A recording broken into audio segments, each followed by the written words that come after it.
Hi there, Daniel. Hello, Huck. Hello. I'm so glad to be able to get on to you at this moment. Pretty impromptu, I must say. I'm happy to be here. And okay, let me give a short introduction to the audience.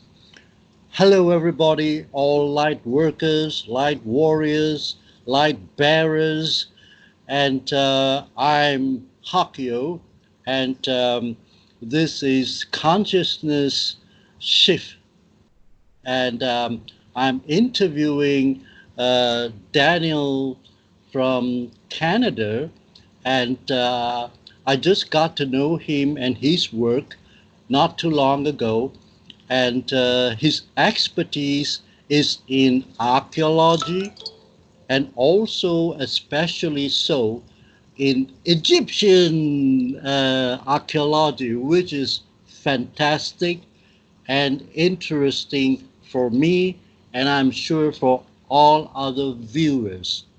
So, Daniel, can you just give a brief intro about yourself, your work, before we start the questioning? Certainly.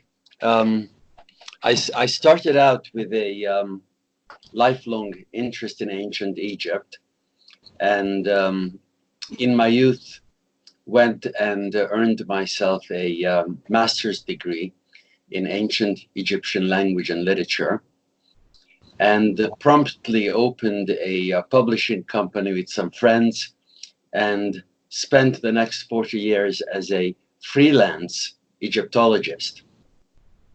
Um, that entailed every aspect of ancient Egypt and modern Egyptology. However, what I was really interested in is the personal mythology that most of us pick up and carry with us for, well, throughout our lives. Quite often it remains unconscious.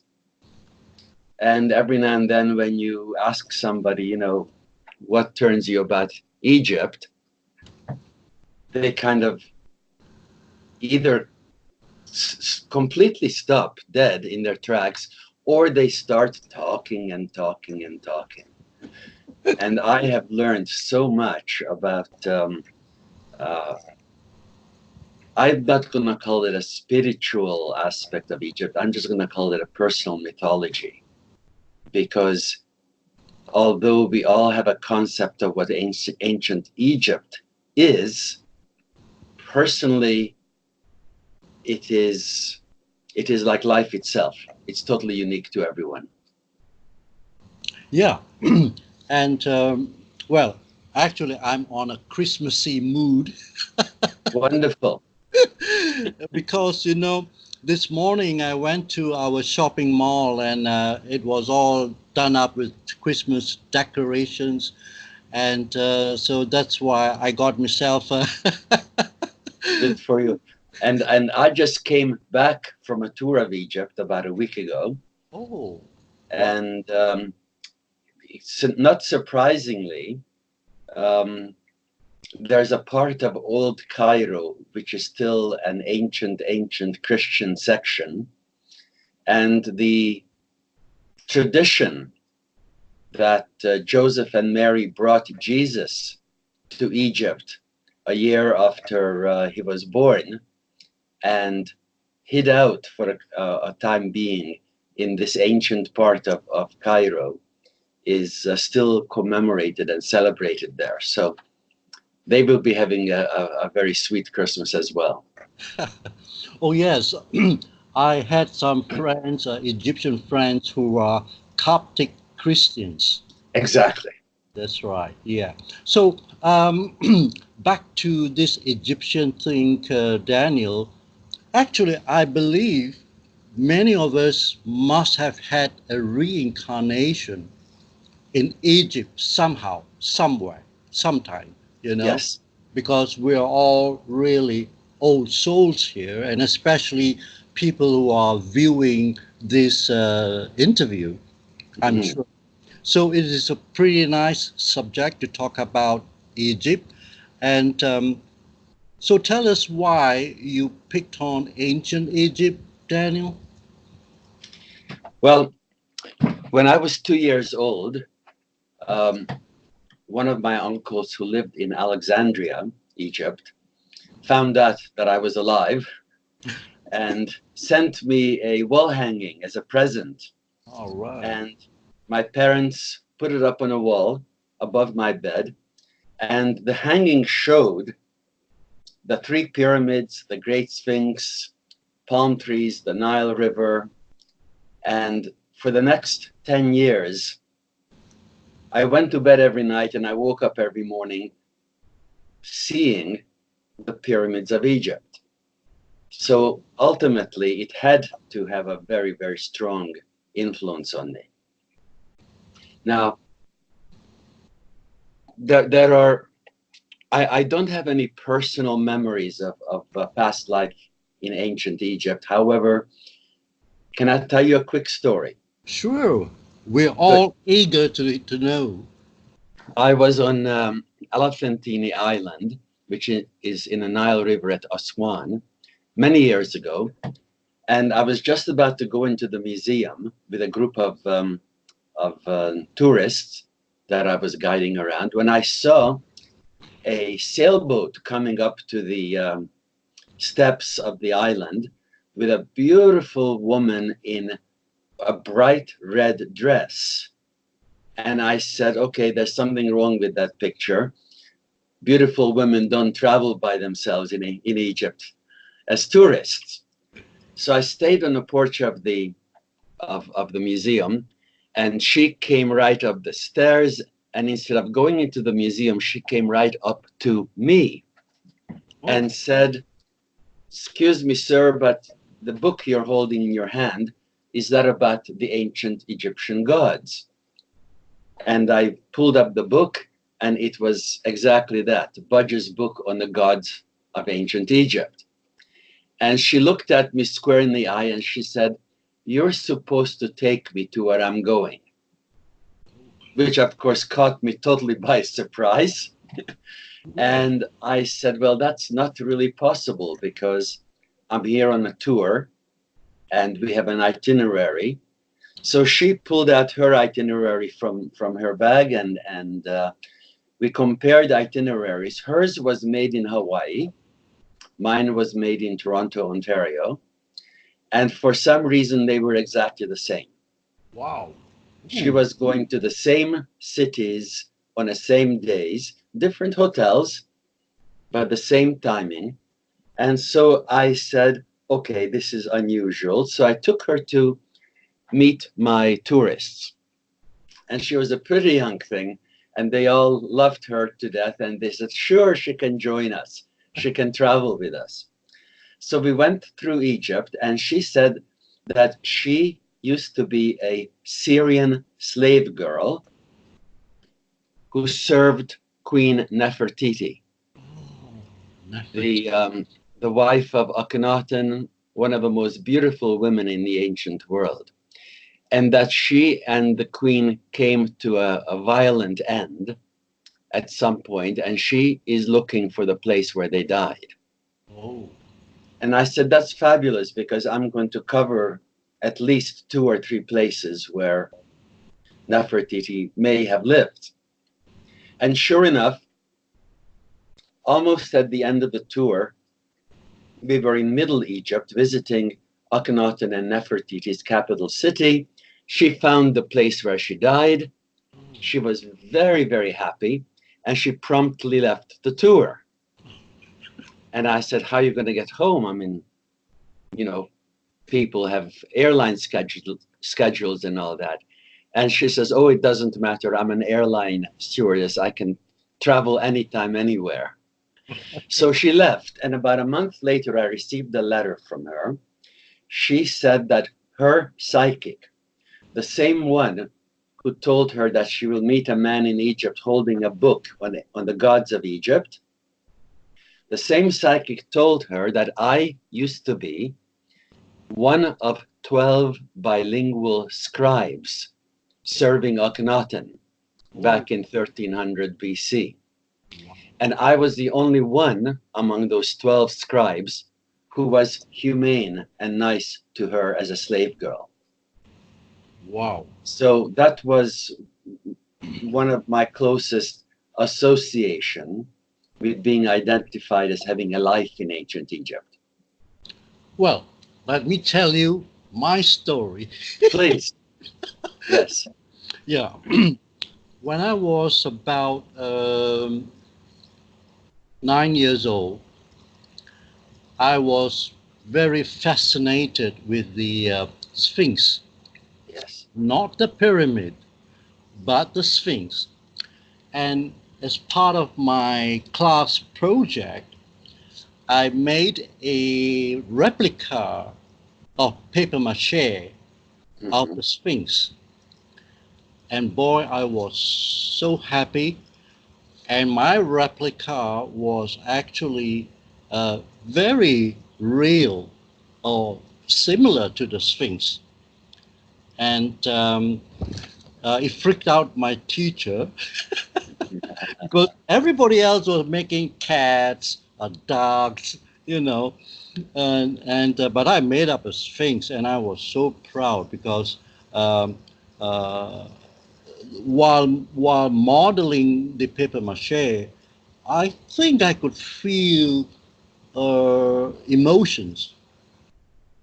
So that was my little connection to Very close connection. to ancient Egypt.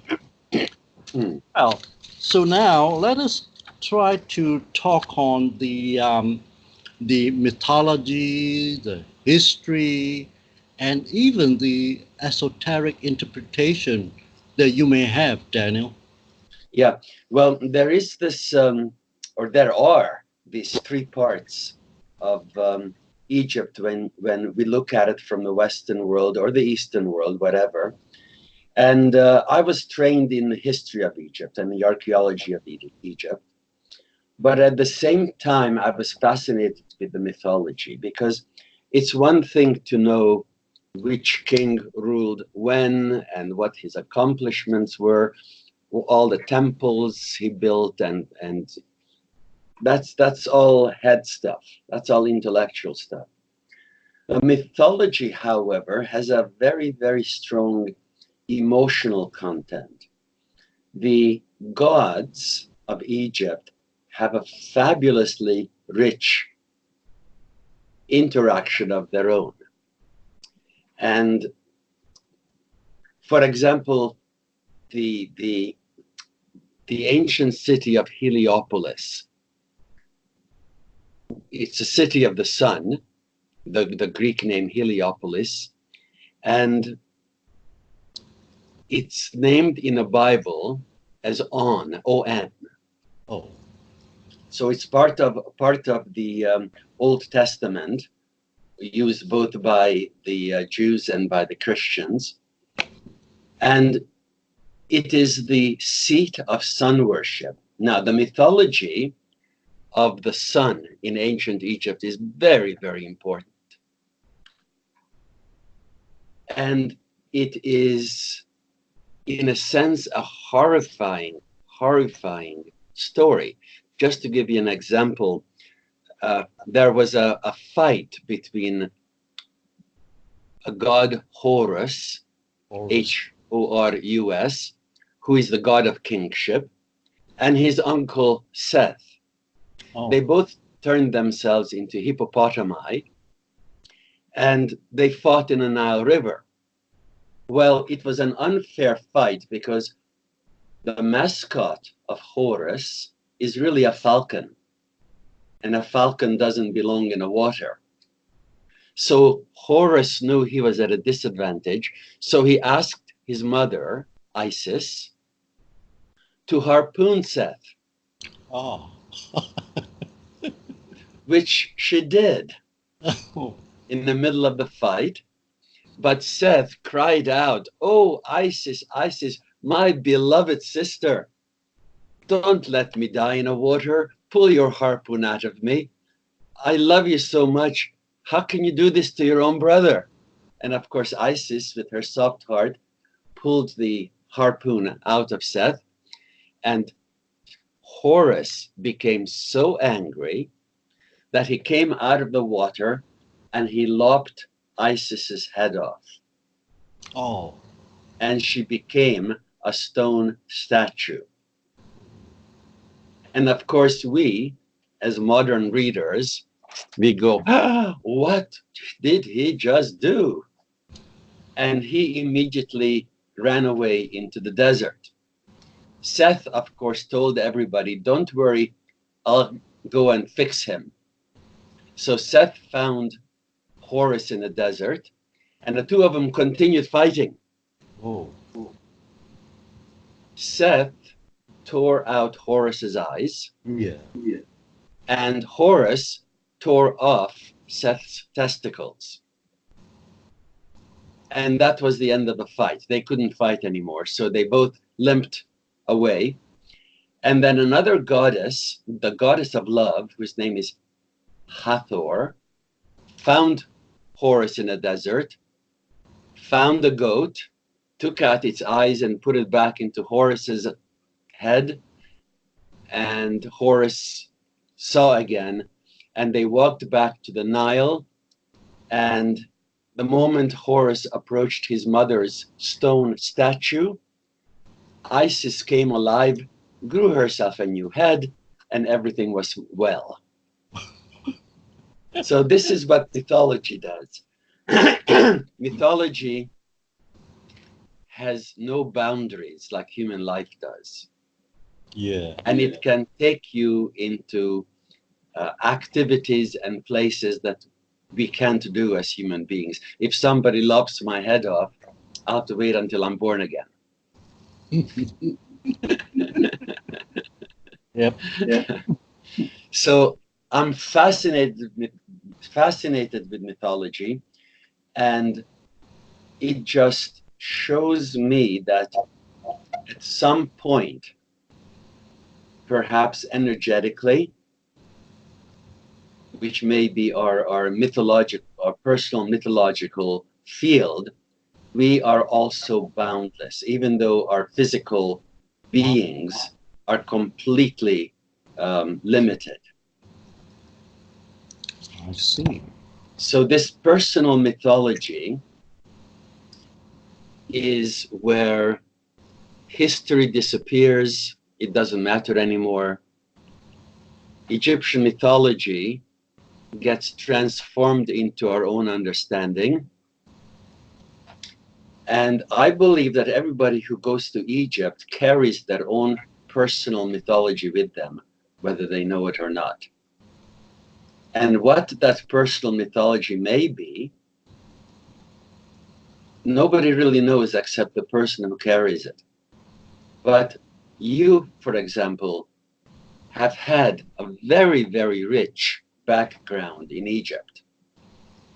I mean, being focused on the Great Sphinx already puts you into a category where you probably know everything there is to know about the Great Sphinx and what surrounds it. So if you went to Egypt and confronted the Great Sphinx face to face, can you imagine the rich imagery and whatever goes through your mind? Yeah, there was a lot of archaeological talk on the Sphinx and how old the Sphinx is, but That's right.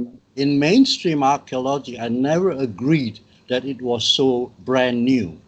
They probably put it as 5 or 6,000 years, but I knew in my heart it was more than that. Yes. You must have heard of John Anthony West. Well, the name is familiar, yes. John Anthony West was the fellow who single-handedly brought this information from a book where he read it into the mainline Egyptological field, and he and I were personal friends for ever since 1977 when I met him. until he died. And he was focused so strongly on the fact that the erosion around the Sphinx and the erosion around the stones that surround the Sphinx is water erosion, and it predates almost anything we know by thousands and thousands and thousands of years. And I followed his career, and I was really happy when he finally found a geologist from Boston University who agreed with him. Oh, wow. Because John's argument was that the Great Sphinx must have been carved at least at least 12,000 years ago. Yes. Because 12,000 years ago, we had the age of Leo. And of course, the Great Sphinx celebrates the lion-bodied, human-headed aspect of Leo. So, in a sense, he succeeded in bringing attention to the Great Sphinx and attention to the fact that it is older than what archaeologists believe. However, the archaeologists at the same time brought into play a group of geologists who disagreed with John Anthony West and his friend that it's actually not water erosion. I have no idea. I'm not a geologist. I have to listen to other people. But as you said, you have a feeling that the Great Sphinx is ancient, ancient, ancient. And now we have evidence that it may be. Well, Daniel, I also feel that in the year 2020 and beyond, when more of the higher frequency light is being beamed on planet Earth, more things will be revealed, and Yes. it's very, very difficult to close things up. So, Yes. among the revelations, I think, would be on the Sphinx and many, many other issues. So, Indeed. Have you heard of the Edgar Cayce prophecy? oh yeah, That oh yes, when three particular individuals will come together, in front of the Sphinx, the entrance to the Hall of Records will be revealed. wow, all right, oh wow, That hasn't happened yet. yes, I see. Oh, that prophecy by Edgar Cayce, I think I've forgotten about it because he had Yes, many, many other prophecies. indeed. Thanks for reminding. Actually, it's very, very exciting, Egyptian history and culture. Anyway, what is the real difference between, perhaps you have already touched on it, but maybe you can explain a little bit further between general mythology and our personal mythology again, because I'm getting a bit confused. Yes. Well, in the Egyptian mythology, there are actual stories. So that Atum, A-T-U-M, a form of the sun god, he created 9 gods. Oh, And among them was the goddess Nut, N-U-T, not Nut, but Nut. yeah. And she basically formed the night sky. However, she was so beautiful that in this mythology, she attracted the attention of the other male gods and almost instantly found herself pregnant with 5 children. Oh, oh, And Atum was very gracious and said, it's okay, except that he was angry and said, I will not let you give birth on any of the 360 days of the year. Oh. So mythology also includes the evolution of the earth, because quite a few people or scientists said that at one point our orbit was only 360 days. So Nut, pregnant with 5 children, asked one of the probable fathers, the Egyptian god of wisdom, Thoth, to help me out. So Thoth went to the moon and asked the moon to play checkers. Oh. And he won the checker game, and for payment he asked 1/47th of the moon's light. Oh. And he added it to the 360 days of the year, and it added up to 5 extra days.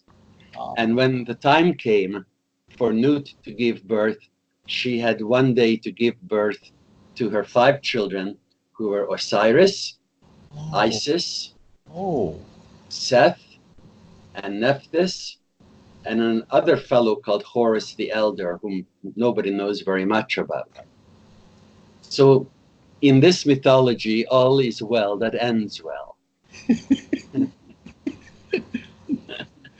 Right. So mythology in ancient Egypt is a series of stories that have influences both on public morality, on social customs, and even on the geology of the earth. I see. Personal mythology is what we pick up unconsciously throughout our childhood. Okay. I see. I see. You know, for example, let's say that you're an American Christian living in the South, and you study the Old Testament and New Testament in Sunday school, and you learn that Moses came from Egypt, that he was an Egyptian prince, as a matter of fact, and that Abraham visited Egypt with his wife Sarah, and that the Egyptian king wanted to marry Sarah. She must have been a beautiful babe. And God didn't like the idea, so God caused a whole bunch of consternation for the Pharaoh. And the Egyptian king said to Abraham, "Take your wife away, because I think I'm going to be in trouble if I do anything with her." So all these unconsciously get into our brain, our mindset, and they kind of churn around there. And then even in the New Testament, when Jesus is 1 year old and King Herod of Israel declares that he's going to kill all children 1 year old, Joseph and Mary take Jesus and escape to Egypt. So Egypt comes into our religious mythology, and through that religious mythology into our lives, but we don't really think about it. But when somebody says Egypt, then everybody sits up and say, "What? Yeah, Egypt." But they don't know why they're excited about it. That's the personal mythology. All right.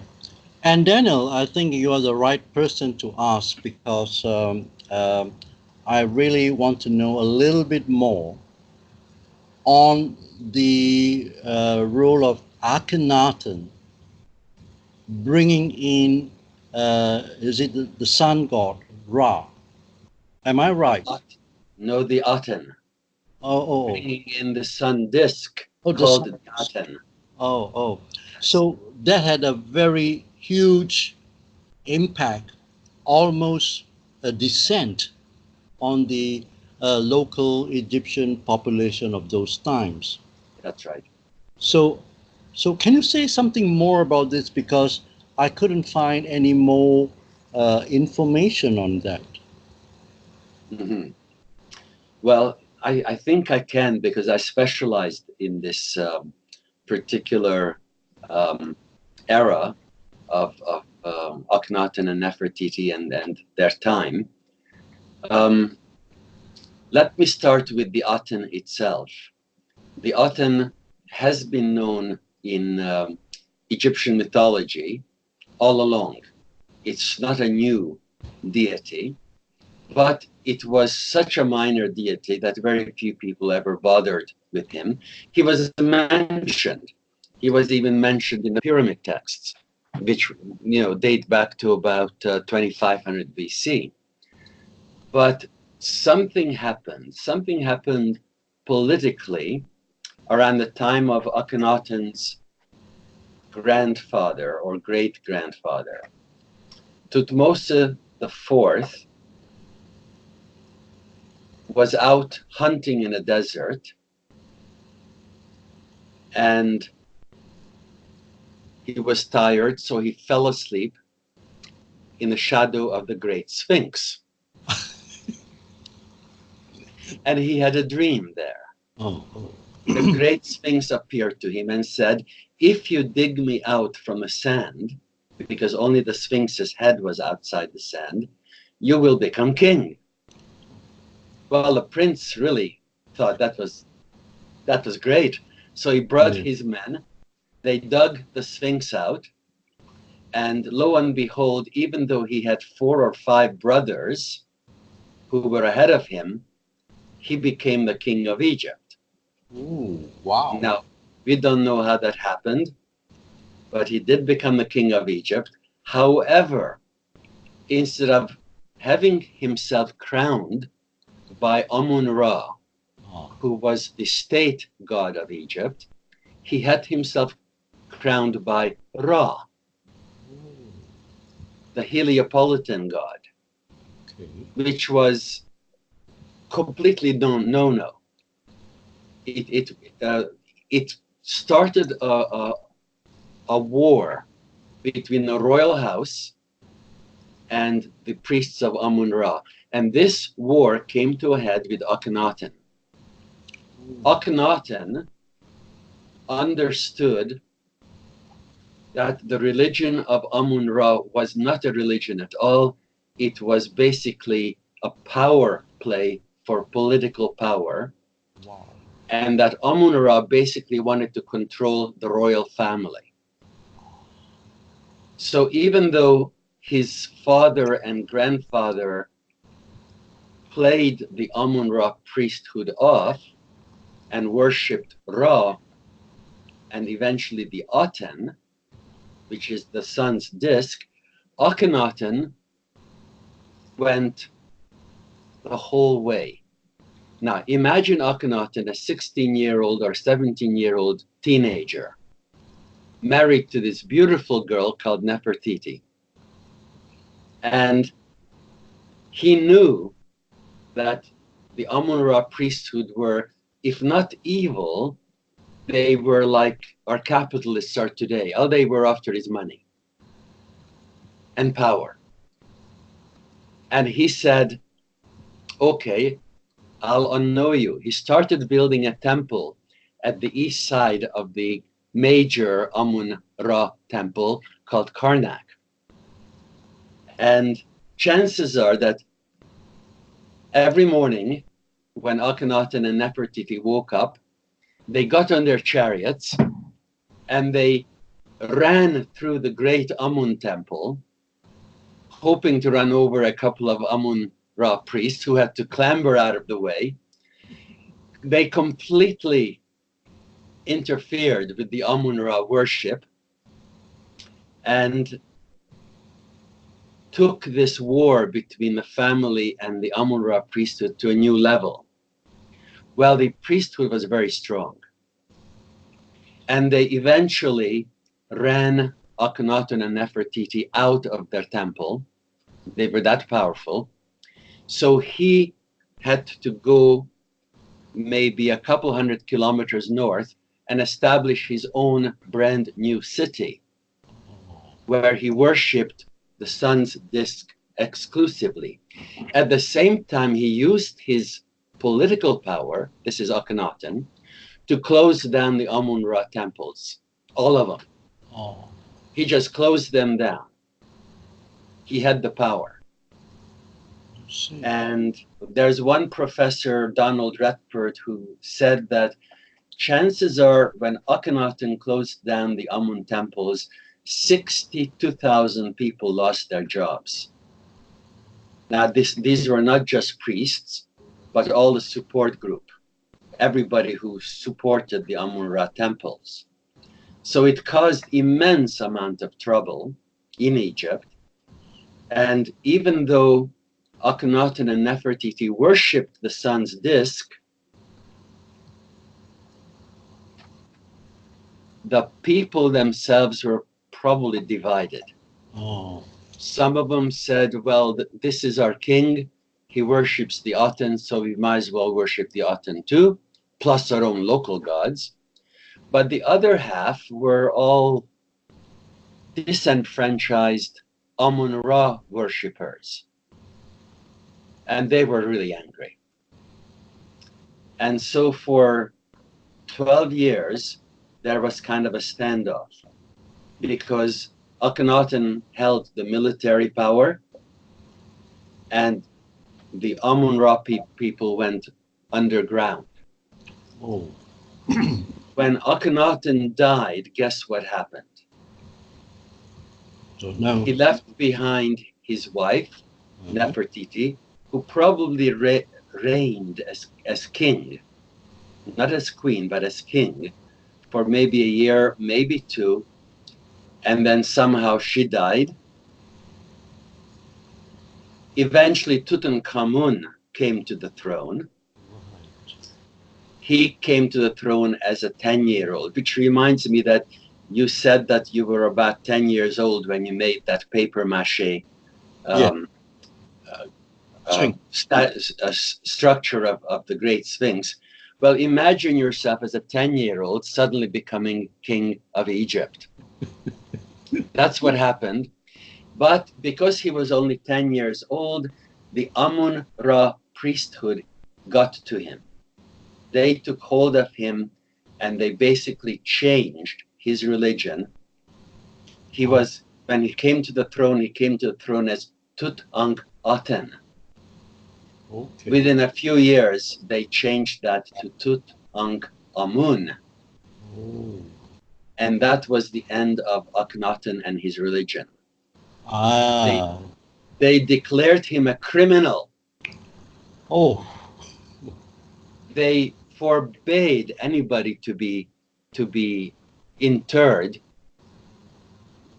or buried on the East Bank. I see. They forbade anything that had anything to do with the Aten worship. They stopped in their tracks. And everything that had to do with Akhenaten and with his worship was forbidden. Well, Daniel, I tell you, you really put everything in perspective now, because that was the part of Egyptian history which I couldn't get clear information about. Right. I'm not surprised that there's one misunderstanding which persists out in the public, and that is that Akhenaten was a monotheist. And I don't believe that for a moment. It was not a monotheism. He was trying to make the Aten into the state god as opposed to Amun-Ra. He didn't close down anybody else's temple. In fact, and this is what's not really known publicly, when he moved his capital city north and called it Akhenaten, the horizon of the Aten, he actually built it under the protection of the god Thoth. The Thoth temple was on the west bank, Akhenaten was on the east bank, but basically the entire area was under the protection of Thoth. So that Akhenaten and Thoth almost merged. Okay. It's not that Aten merged with Thoth, it's just they were the best friends. They were, the one protected the other. I see. Mm-hmm. And I'm also very glad that you brought up information about the boy king, Yes, because I think anything about Egypt, ancient Egypt, we have to talk something about him. yes, of course. In common, yeah. Okay, before we close up, uh, Yes. can you tell us the were the ancient Egyptians far more wiser than us, our civilization of today? I think this is the $64,000 question. um, and this is strictly my personal opinion, Hock. Okay, right. My personal opinion is that no, they were not. However, you know from your experience, and I know from my experience, that when we go into meditation and when we open up our consciousness to the universe, anything can happen. Yeah. The ancient Egyptians, we have to assume, were meditators. They found themselves with spare time. They could imagine things, they could wonder, they could meditate, they could open up their inner selves to what we call cosmic or universal experiences. They had access to exactly the same wisdom that we have access to. Oh, right. What happened, though, was that they wrote down their wisdom. Now, the reason I don't believe they were wiser than we were is because one of my professors, when I was at school, Dr. Ronald Williams, he very smartly said one day, you know, the only reason people write down their wisdom literature is to show what kind of problems their society has. Right. So that if everybody's out there drinking and getting drunk, then you're going to write wisdom literature about don't drink, because when you're sober, you can accomplish so much more. So the wisdom literature, almost like our, not our, but Ecclesiastes in the Old Testament, it's all about do this and do this and do this, but really what they're saying, don't do this, because everybody's doing it. Yes, yes. Yeah. Right. So when Moses comes up with the 10 commandments, thou shalt not kill, thou shalt not rob, thou shalt not commit adultery. Well, that's because everybody was killing everybody else was robbing everybody else, and everybody else was having adultery all over the place. So no, they were no more wise than we were. Okay. And one final word, Daniel. You mentioned about Thoth. Yes. Fascinating, because many years ago, this character, Thoth, keeps appearing as a synchronicity in my experience. Yes. I tell you, everything I do, or books that I read, or just going into the internet, it will be about Thoth. Yes. Say something to me about Thoth, please. Well, I think you probably know that Thoth became the Greek Hermes Yeah, yeah. and the Roman Mercury. Right. Yes, yes. In every sense of the word, even in ancient Egypt, Thoth was the messenger of the gods. All right. So that he knew a lot. He knew everything about every god because they all told him their messages and he sent them and he took them to someone else. So he became the god of wisdom. However, his role in our lives and in your life, if you really look at it in a microscope, there is inside each one of us something divine. very much akin to what the ancient gods must have been. So that thought is also our messenger. Oh.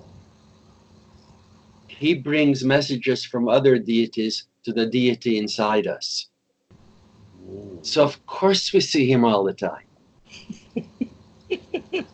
Fantastic. You know, I think we can really talk on about Egyptian culture and archaeology and the various people all I'm day. totally fascinated by it. You're absolutely right. Yeah. Yes, but this has been wonderful. Thank you. Yeah. So thanks once again, Daniel. We need to stop the interview, and Indeed. I do hope that we will reconnect sometime later after each of us going into our own work. Indeed. And I believe everybody is busy. And I thank you for your time today. You're And welcome. Anytime you have a question about ancient Egypt, don't hesitate. Ask me. I know now who to ask. Exactly. So thank you once again. And we'll meet again. Namaste. And a Oh, Merry Christmas. yeah. Oh, Nito. Bye. Oh, Thank you. thank you.